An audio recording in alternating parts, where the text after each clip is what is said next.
This episode is about the topic on simple interest and compound interest. These kind of questions comes in various exams like the grade 10, you have the banking exams, you have the SATs and various other competitive exams. Today we are going to see what is the difference between a simple interest and the compound interest and the different types of questions that can come in this particular chapter. So let's have a look at this. If you have not subscribed to the channel, click on the subscribe down below and like the video because there are many more things which we will be adding to the channel. अगर आपने अब तक subscribe नहीं किया ये channel के लिए, अभी वो सब्सक्राइब का बटन दबा दीजिएगा और लाइक का बटन भी, क्योंकि बहुत सारे नए वीडियोस लेके हम आ रहे हैं. Let us now look at the simple interest. Suppose you have put 100 rupees in the bank. So you have, say, 100 rupees is what you have put in the bank. So now what happens is this particular 100 rupees, when you put it in the bank, let's say for 3 years.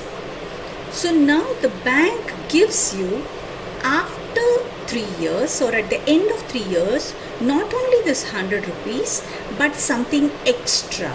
And that extra is called simple interest. So let's now calculate. So if you have put rupees 100 in the bank, we call this as P or the principal.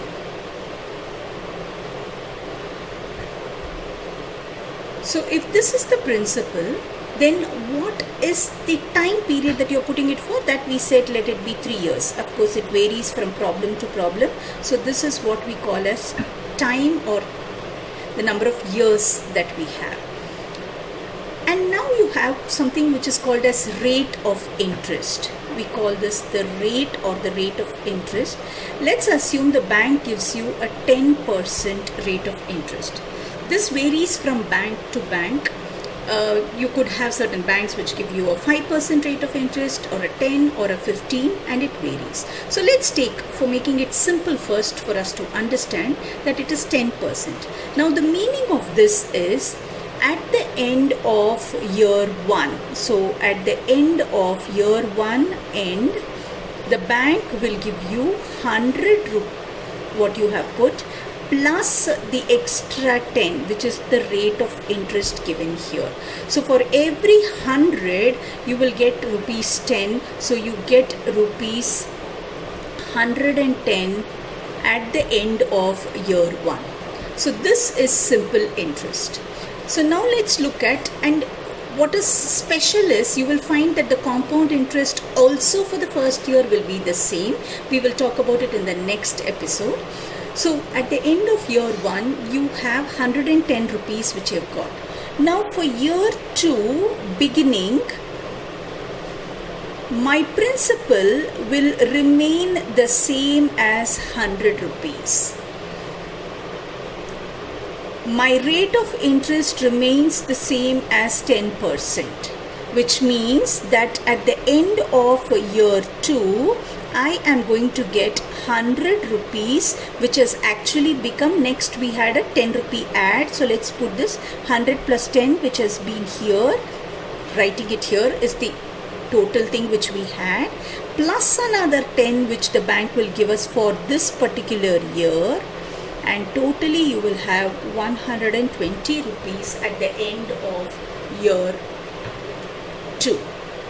Now let's look at year 3.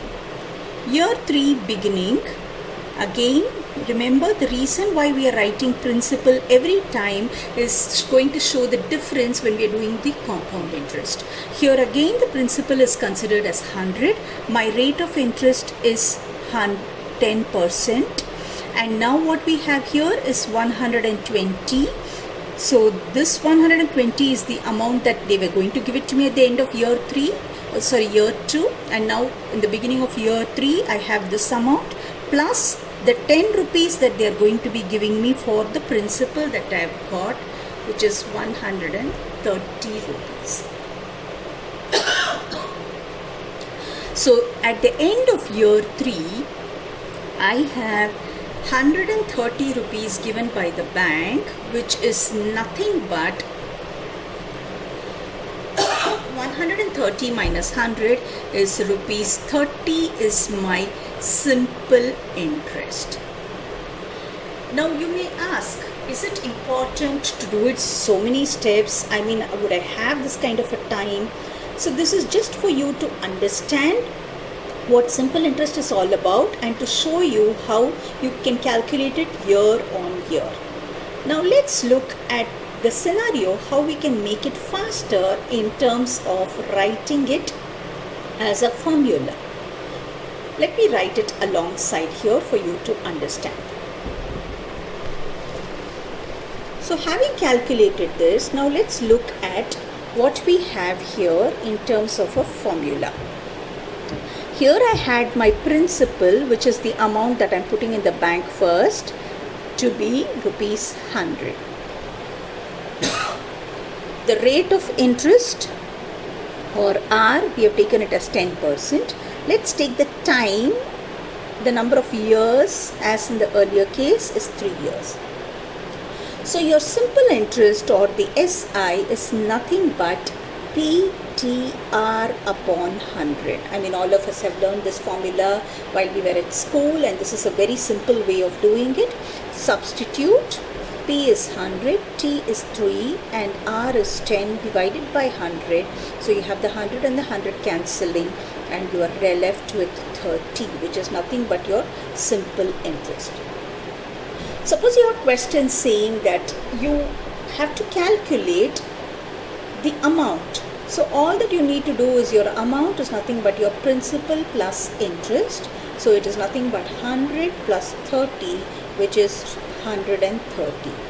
So students, if you have put 100 rupees in the bank for 3 years and the simple interest that it's offering is a 10% rate, then you would get at the end of 3 years 130 rupees. Now this is where you will find that there is a difference between the compound interest and the simple interest. Simple interest has the principal 100 remaining the same every year. Whereas in the compound interest, your principal keeps varying. For example, if you have a look at what we had as a calculation here, I'm just going to indicate to you, we're going to do this in the next episode. You had at the end of year 1, 110 rupees is the same for the principal, the simple interest as well as the compound interest as the amount that you will get. In year 2, you saw that for simple interest the principal was 100, whereas in your compound interest your principal is going to be 110. So this is the differentiator, and for this every year on year the interest will get added and there will be a difference in the simple interest and the compound interest. So please remember the formula. Simple interest is nothing but principal into time into rate of interest divided by 100. So let's look at the next episode where we'll talk about the compound interest.